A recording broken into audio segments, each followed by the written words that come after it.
Hi all, welcome back to my YouTube channel, and it's week 3 of Inktober, or well, I should say week 3's just finished of Inktober. Oh my god, were there some highs and lows this week with doing Inktober, but let's get straight into it and I can show you what I'm talking about. So, day 15, I started off with a Kelpie actually. If you've seen Fantastic Beasts and Where to Find Them Number 2, Crimes of Grindelwald, then in one of the scenes you see a Kelpie that he's helping to nurse back to health, and I really loved the way that all the seaweed and stuff was kind of coming off of it. Obviously they called it a different creature and stuff, but that was kind of where I got the idea from, so I kind of did my own. Didn't really use any reference for this one, which I was really pleased with, because drawing creatures like this, I'm not actually amazing at it, but this has given me a much needed boost in confidence in being able to draw these kind of like mythical creatures and just get a bit more imagination flowing, so I was really pleased with that. This is a piece I definitely want to do in colour once Inktober's finished, because I just think once it's done in like pinks and greens and just things like that, it's going to be much more how I feel this animal should be. So that's something that I'm really looking forward to. I did my usual with the ink, and I used my Windsor & Newton, no sorry, Daler & Rowney pens for all the detailing. Again, it will be listed below of what I've used, and my white gel pen just for some extra added little bits of detail. But yeah, so starting off the week I was really happy, feeling very confident with how this Inktober was going. That did kind of continue into day 16. Now day 16 was actually inspired by this book, The Hound of the Baskervilles, which is my favourite book, like that kind of creepy thriller kind of book. It was my absolute favourite when I was growing up and I loved it. I thought it was a really good book.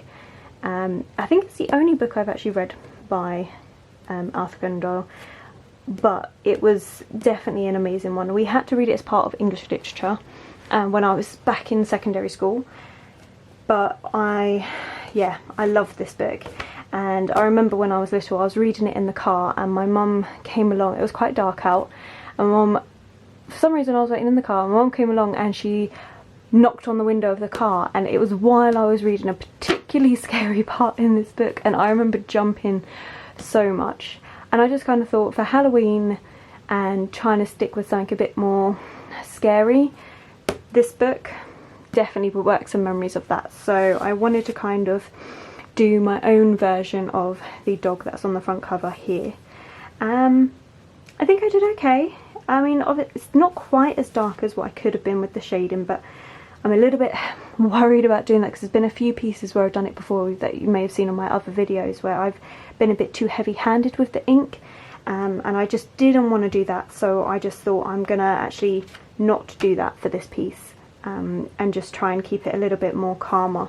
So although it's not quite as intimidating as it could be, I'm still pretty pleased with the results, and I'm just pleased to have drawn something that brings back good memories of a good book. So again, on this day, still feeling pretty inspired. Day 17, I decided to do like a jester clown type thing. Me and my sister were going to see the Joker film in cinema, so I thought kind of like we'd planned it all, so I thought I may as well go and get all of that prepared and start drawing that in preparation. But by this point I was also feeling very fed up with black and white. I didn't want to keep drawing it, so I added in the orange pen that I'd allowed myself with the hair. Now I have done extra detailing in the eyes and things like that, but this was actually done afterwards, and I'll explain when that actually happened. Kind of pleased how this came out. I'm really enjoying getting back into my portraits again since doing that 100 heads challenge, which I'm going to do an overview after Inktober's finished of a YouTube video. I've really picked up my passion again for doing that, and Inktober's been another way to express that, so I was quite pleased with that. Day 18, a lot more scary looking. This is actually based on a much older piece of mine that I may do like an old artwork flip through type video, but otherwise it would have been up on Instagram in one of my stories if you follow me on there, and it would have been saved under the Inktober story as well on my Instagram if you did want to have a look at the original picture. So I just decided to do another version of it, but in black and white. Yeah, I'm still kind of pleased how this one turned out. A lot more gory and, well, I wouldn't say gory, but a lot more gothic looking than the other pieces. Day 19, this is where I was starting to lose motivation. I was getting a bit tired, and I was doing a rat on top of a skull. I did a rat because my dad loves rats. He absolutely loves them, and I just thought I can't do a Inktober Halloween challenge without doing at least one rat. So that's what I ended up doing. But it came out looking a lot more cartoonish than what I wanted, which frustrated me because the pencil version of this looked so much better than this, and I wish I'd taken a picture just to show you, because honestly it was a lot better than this one, and that's when I started to lose motivation, just feeling like, you know, ink's just not for me, I'm not getting it, this is a bit too frustrating, I miss colour, and I was feeling pretty sorry for myself, which kind of carried over into day 20, which my prompt was cauldron, and wow, as you can see, that is not a very good cauldron. I mean, yeah, I really honestly lost all motivation. I just couldn't be bothered. I was like, I have to do this, but I really can't be bothered, and so I just did it, but just, yeah, couldn't really be bothered to focus on it, which is a shame because I was actually looking forward to this prompt to see how I could do like the smoke and things, but yeah, it just wasn't working, and I just wasn't happy with it, so I just kind of gave up. If you can hear my little brother, he is playing in the background, sorry about that. Yeah, he loves to play and everything, so sorry about that. And this was the final day, so I did still keep to my smaller figure person on challenge, and I decided to do a mermaid, kind of like a zombie looking mermaid with like little parts missing out of her tail and things like that. Again, I was not really motivated, like I just couldn't be too bothered. I think I honestly could have done a bit better with this piece, but if you've seen my very first sketchbook tour, I think in part 2 it was in May, and I was doing, well, attempted to do mermaid, and I did the one mermaid and just stopped because I'm not very good at doing mermaids. So I thought, you know what, I'm going to try again, but because I was feeling a bit so undermotivated because of the whole, like with the previous day I wasn't happy with that work, and then again it was the lack of colour and everything, so yeah, so it didn't come out amazingly well. Let me zoom in so you can actually see a little bit more detail, but as you can see I could have worked a bit more on all the detail and everything like that, but I mean, to be fair, compared to this one, and where is it, this one, I think I'm, can I say that I've improved? I don't know. I don't feel I've improved as much as what I feel like I should have been able to by now, which is very frustrating with myself, but at the same time I know that, well, when I did this, yeah, I just wasn't feeling up to it today. I just couldn't bring myself to focus on it too much, and since then I've had a break and I've come back to it, and you know, I feel a little bit more inspired because I've kind of like just realised, hey, we're at the last 10 days, and this is going to be okay. We are now finally over halfway, so because of that I've had a breather, I've come back to this one today.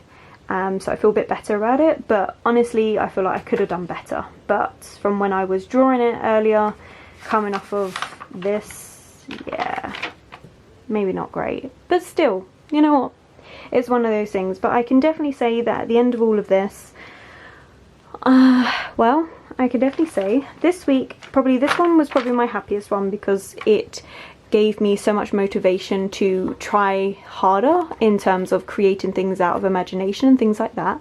So for that I'm really pleased with. But I can definitely say at the end of this week that I cannot wait for Inktober to be over. I will not lie, I really can't wait. I'm missing colour so much, and I'm sticking to this challenge because I really do want to challenge myself, and I am learning a lot, and it's forcing me to learn about like tones and values and things like that, which is a really important part of any drawing, and it's something I should have focused on ages ago. But I can honestly say that ink is not a medium I feel comfortable in, and I find not using colour in my artwork slightly depressing, because then I have all these amazing ideas and I always see them in bright, beautiful colours, and then I can't use it. So it's been a lot harder than expected, but at the same time I feel like I've come a long way in being able to create something like this, which normally I probably wouldn't have done. So I think it swings and roundabouts from that, but I definitely think today and the last couple of days have been harder, but I think that's because it's been busy. I've been wanting to do other things, and you know, there's so many other pieces of artwork I want to start, and I can't because I'm trying to do this Inktober. So for me it's a bit like, yeah, but plus side, 10 days left. So, you know, I was just kind of thinking, you know, how is everyone else finding this Inktober? Has there been a point during your Inktober where you've been struggling? Like, I feel up until the last couple of days I've been doing okay. There's been days when I haven't tried as hard because I've been tired, but I think these few days has been definitely times where I've gone, I've had enough. I wish I could use colour, but at the same time I really want to be strict on myself. So yeah, I'll be interested to find how everyone else is finding this Inktober. And I apologise that this video has been a bit more of me, especially the end part of this, just complaining about Inktober. I think it's the first time for me, and I didn't quite think about how much I'd miss colour after doing a whole month without it. It's been a bit, I miss it. But yeah, anyway, enough of all of that. I will see you, it'll be in 10 days for the next video, because I want to tie in with the end of Inktober, so it'll be the last 10 drawings. But yeah, if you've liked this video, again, please give it a thumbs up and subscribe. It really does help the channel out. And if this is the first one you've seen, then do go back and check out the other 2 videos of Inktober, just so you can see what I've been up to, because again, YouTube's the only place where I'm showing all of these drawings. Instagram is only getting maybe 3 or 4 of these drawings a week, just because I wanted to do something a little bit different for my YouTube subscribers, something that was a little bit more catered to just you, as you are helping me start off this YouTube channel. So this is my way of thanking you. Anyway, have a lovely day, and I'll see you in 10 days time for the final Inktober.